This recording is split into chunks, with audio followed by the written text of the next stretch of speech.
চট্টগ্রামে একটা পূজার ভেতরে, পূজা মণ্ডপের ভেতরে কিছু যুবক ছেলে পেলে গিয়ে তাদের মেলার ভেতরে, পূজার সামনে, তাদের পুজো অনুষ্ঠানের ভেতরে ইসলামী সঙ্গীত পরিবেশন করেছেন। চিৎকার করে বলেন নাউজুবিল্লাহ। হিন্দুদের পূজা, ওই জায়গায় মুসলমানদের ইসলামী সঙ্গীত, গজল, যেটা দেখার পরে তুমুল সমালোচনা। আবার সেটা দেখার পরে প্রথমে একদল বললো এটা শিবিরের ছেলেপেলে গান গিয়েছে, পরবর্তীতে শিবিরের সভাপতি বলেছে এখানে আমাদের কোনো কর্মী ছিল না, এর সঙ্গে আমাদের কোনো সম্পর্ক নেই। তারপরে শিল্পীদেরকে ধরা হলো, তারা একটা শিল্প গোষ্ঠীর শিল্পী, তারা বলতেছে পুজো কমিটি আমাদেরকে টাকা দিয়ে ভাড়া করে নিয়ে গেছে গান বলার জন্য। শিল্পীদেরকে বলতে চাই, টাকা দিয়ে আপনাদেরকে যদি পুজো করতে বলে তাহলেই কি আপনারা পুজো করতে যাবেন? কথা কর না কা? আমার প্রশ্ন, হিন্দুদেরকে যদি আমরা মসজিদের মধ্যে ডাকি ওরা কি আসবে? ঈদের দিনে ঈদগাহে যদি ডাকি ওরা কি আসবে? আমরা যখন কুরবানি জবে করি ওরা কি কুরবানি জবে করতে যাবে? গরুর গোশত খাবে? তাহলে ওরা যদি মসজিদে না যায়, ঈদগাহে না যায়, আপনার গরুর গোশত না খায়, ঈদের আনন্দ না করে, আপনি ওদের উৎসবে গিয়ে গান কেমনে? আপনার তো লজ্জা থাকা দরকার। আজকে উদারতার নামে, উদার হওয়ার নামে, সৌহার্দ্য দেখানোর নামে আজকে বিশৃঙ্খলা করতেছেন, ধর্মীয় সক্রিয়তাকে নষ্ট করতেছেন, ধর্মীয় ইমেজকে নষ্ট করতেছেন। আপনি ভালো মনে সেখানে গিয়েছেন, সকালবেলা দেখলাম হিন্দুদের একটা নেতা বলতেছে আমাদের মন্দিরে এসে কেন ইসলামী সঙ্গীত গাওয়া হলো, 24 ঘন্টার ভেতরে এদের গ্রেপ্তার না করলে আমরা আন্দোলনে নামবো। তার মানে ওদেরকে ভাড়া করে নিয়ে গিয়ে গান গাওয়ানো, এটাও একটা ষড়যন্ত্র। আজকে তাদের পাতানো ফাঁদে আমরা আবেগে পা দিয়ে জাতির মধ্যে বিশৃঙ্খলা সৃষ্টি করতেছি। এই জন্য বলি উদারতা ভালো, কিন্তু অতি আবেগ ভালো না। আজকে তারা দলিল দিচ্ছে লাকুম দীনুকুম ওয়ালিয়া দীন, যার ধর্ম সে পালন করবে, অথচ তারা ব্যাখ্যা দিচ্ছে যে ধর্ম যার যার, উৎসব সবার।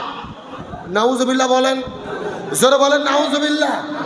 আজকে এটাকে প্রমাণ করতে গিয়ে সেই স্বৈরাচার হাসিনার আমলে তারা এটা বলে গিয়েছিল, তারা যতটা না বাস্তবায়ন করতে না পেরেছে, আজকে আমরা যদি উদারতার নামে এটা বাস্তবায়ন করে দেখে দেই, মনে রাখবেন ঈমান বড় মারাত্মক জিনিস।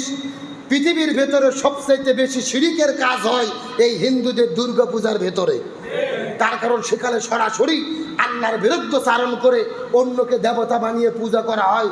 আর শিরিকের ব্যাপারে আল্লাহ বলেছেন ইন্না শিরকা লা যুলমুন আযীম, শিরিক হলো মহা জুলুম। কোরআনের অন্য জায়গায় আল্লাহ তাআলা বলেছেন আল্লাহ সব গুনাহ মাফ করলেও শিরিকের গুনাহ মাফ করবে। আরো ধরে বলেন শিরিকের গুনাহ মাফ করবে। আজকে পরিকল্পিতভাবে করা হচ্ছে ষড়যন্ত্র, আর ট্যাগ লাগিয়ে দিচ্ছেন যেটা শিবিরের ছেলেপেলে করেছে। আমরা গত 16 বছরে দেখেছি দেশে যা ঘটেছে, আগে দোষ দেওয়া হয়েছে জামাত আর শিবিরকে। কথা কন না কে? শিবিরকে সবচাইতে বড় ট্যাগ লাগানো হতো যে শিবির মানে হলো রক কাটা। জোরকন কি কাটা? মানে শিবির মানে এরা ধরে ধরে রক কাটে। বগুড়া যে জিজ্ঞেস করা হলো শিবির কোথায় রক কাটে, তখন বগুড়ার লোক বলতেছে শিবির তো বগুড়ায় রক কাটে না, রাজশাহীতে কাটে। কোথায় কাটে? রাজশাহীতে যে জিজ্ঞেস করা হলো শিবির কোথায় রক কাটে, রাজশাহীর লোক বলতেছে শিবির রাজশাহীতে রক কাটে না, ঢাকাতে কাটে। আবার ঢাকায় যে জিজ্ঞেস করা হলো শিবির কোথায় রক কাটে, ঢাকার লোক বলতেছে ছেলেটা কাটে। আসলে কোথাও কাটে না, তদন্ত করে দেখা গিয়েছে শিবিরের ছেলে পেলে রক কাটে না। যত রক কেটেছে পত্রিকায় গবেষণা করে দেখা গেছে 99% রক কেটেছে ছাত্রলীগের সন্ত্রাসীরা। কথা কন না কে? এটা পত্রিকার রিপোর্ট, এটা নিউজের রিপোর্ট। অন্যায় করে ওরা আর দোষ হয় শিবিরের। শিবির মানে রক কাটা, শিবির মানে জঙ্গি।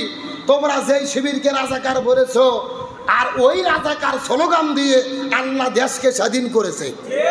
স্লোগান চলেছে তুমি কে আমি কে, রাজাকার রাজাকার। দেশের কোটি কোটি ছাত্র নিজেদের রাজাকার পরিচয় দিয়ে দেশ স্বাধীন করলো।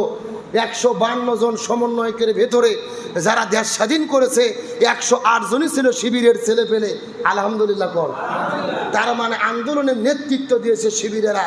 যারা দেশ স্বাধীন করেছে এরা যে কোরআন সুন্নাহর আদর্শ লালন করে, আমার মনে বলে ওই কোরআন সুন্নাহর আদর্শ দিয়েই দেশকে নতুন করে পরিবর্তন করা দরকার।